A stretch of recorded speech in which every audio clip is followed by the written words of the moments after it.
Hola, bienvenido al servicio de atención al cliente del canal Prestosu. ¿En qué puedo ayudarte? Quería saber de qué van a hablar esta semana en el canal Prestosu. Esta semana vamos a hablar sobre lingüística computacional. Gracias.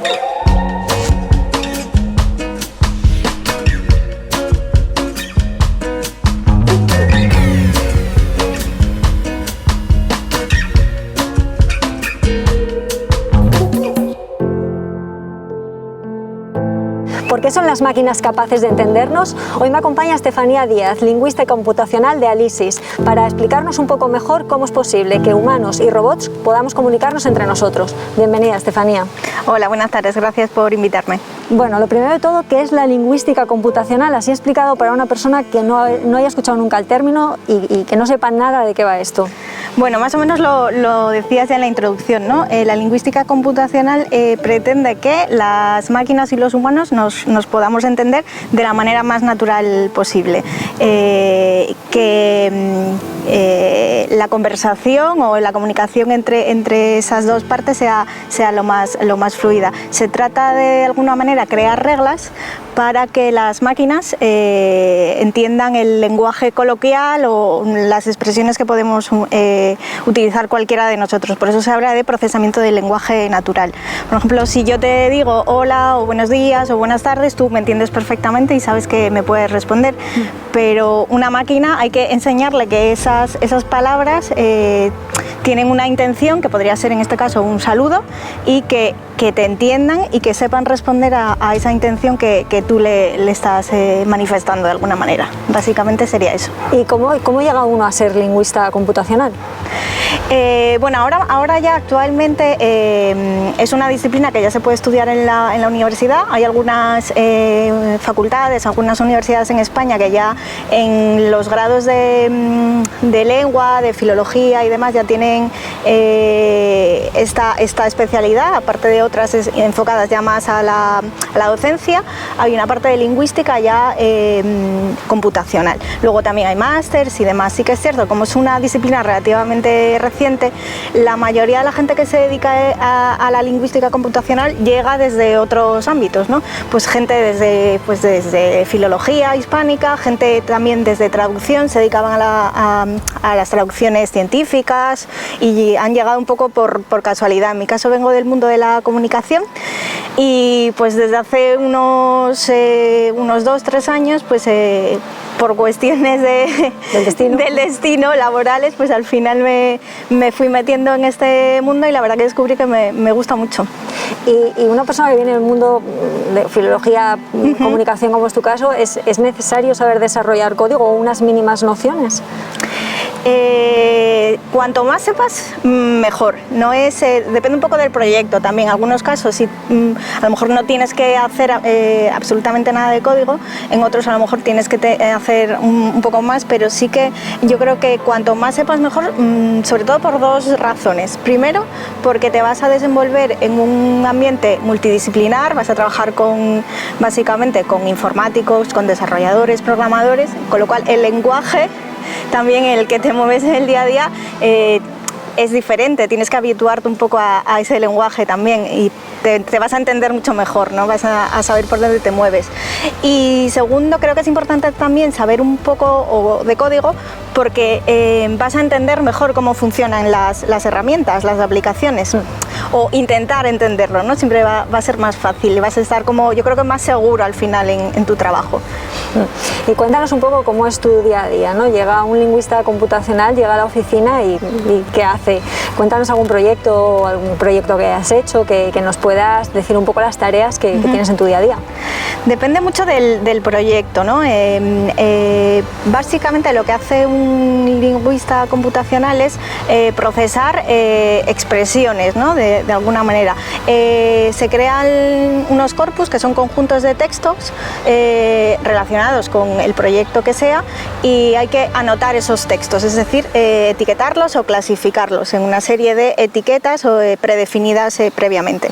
Entonces, digamos que hay que ir estableciendo a qué etiqueta corresponde o anotando esos textos para crear un corpus para cada uno de los proyectos. Depende, claro, lógicamente la temática lingüística es muy variada, ¿no? Nosotros el principal proyecto en el que trabajamos es un proyecto de atención al ciudadano de la administración pública, y pues el día a día hay una parte importante de gestión, de reuniones, coordinar, intentar que los procesos sean lo más ágiles posibles, y luego ya la parte más de producción, que al final es un continuo, ¿no? No para nunca, porque estás continuamente revisando, corrigiendo, volviendo a probar y volviendo a corregir, y volviendo, imagino, también a alimentar más preguntas. Exacto. Porque entiendo que también luego a lo mejor hay preguntas que no tengáis contempladas y que en base a eso tengáis que analizar y... Claro, las temáticas lógicamente van cambiando y van alimentándose cada día, ¿no? Con estos últimos acontecimientos de la pandemia, por ejemplo, cambió muchísimo. En el caso de la administración pública, las preocupaciones de todos cambiaron por completo, ¿no? En cuestión de unas semanas. Entonces ahí fue una parte muy interesante también, porque hay un punto de vista psicológico, incluso sociológico. El lenguaje cambió completamente, es súper curioso, ¿no? Escuchabas palabras que yo no pensaba que fuera a escuchar nunca, ¿no? Como salvoconducto, por ejemplo, que te suenan como a otra época, a una película, ¿no? Y sin embargo, pues todo eso cambió. Entonces la lingüística pues tiene esa parte, ¿no? Que dentro de la tecnología hay una parte muy importante de sociología, de psicología, de lenguaje, lógicamente, y en ese sentido es muy enriquecedor. Exacto, comentas un poco en los equipos de los lingüistas, bueno, de este tipo de trabajos, además de lingüistas o especialistas en el uso del lenguaje, comunicación, hay otro tipo de perfiles profesionales, por lo que acabas de comentar. ¿Qué tipo de perfiles? Depende un poco también del proyecto, ¿no? Lo que es en el núcleo duro de la producción, lógicamente los programadores y desarrolladores que se encargan de que eso funcione, los lingüistas. Hay una parte que a mí me parece muy importante también, que no es puramente tecnológica, que es la parte de diseño y experiencia de usuario.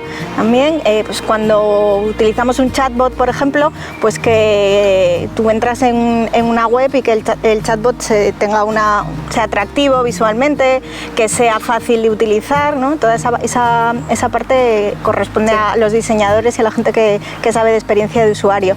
Y luego lo que es en todo el ciclo de vida de un proyecto, pues hay un montón de gente implicada, ¿no? Pues desde los comerciales, luego ya los técnicos que aterrizan un poco las necesidades de los clientes, la gente de calidad que se encarga de probar eso antes de que empiece a funcionar, y luego ya pues los que están más en el día a día de ir haciendo que eso funcione y ir revisando, y lo que hablábamos antes, ¿no? Ese ciclo de mejora continua. O sea, al final es una cadena una cadena de muchos profesionales que hacen que todo eso vaya adelante.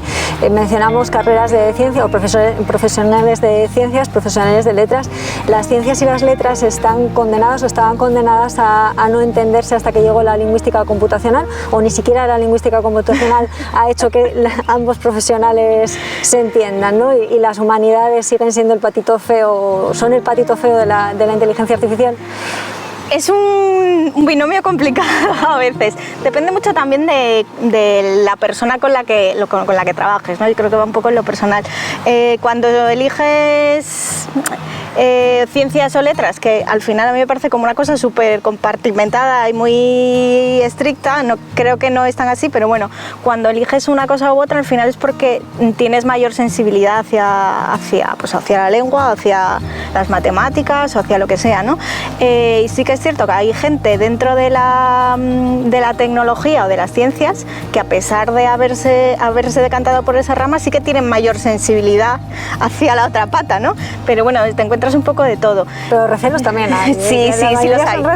Sí, a veces sí que los hay, sí. ¿Y tu profesión en concreto crees que está reconocida y es conocida, o todavía tu familia y tus amigos muchas veces piensan, ¿y esta qué se dedica?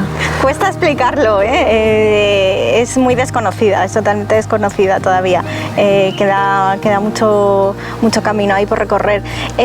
Sí que creo que todos utilizamos la inteligencia artificial y con ello toda la parte de lingüística computacional que conlleva todos los días, pero creo que no somos conscientes, ¿no?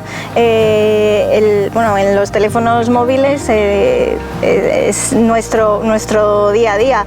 En las aplicaciones para escuchar música, esas recomendaciones que nos hacen se hace a través de la inteligencia artificial. En las plataformas de televisión lo mismo. Al final está mucho más en nuestro día a día de lo que pensamos. Yo creo que no somos conscientes, pero bueno, entiendo que es cuestión de tiempo también. Estefanía, muchas gracias por acompañarme esta tarde y por arrojar un poco de luz sobre esta profesión a veces tan en la sombra. Muchas gracias a vosotros por invitarme y espero que os haya resultado interesante y que a alguien le haya abierto un poco la luz, la puerta a la lingüística computacional. Sin duda, seguro que alguien ha descubierto su vocación. Ha sido un placer. Gracias. Y a vosotros os espero la semana que viene en Tendencias del canal Prestosu.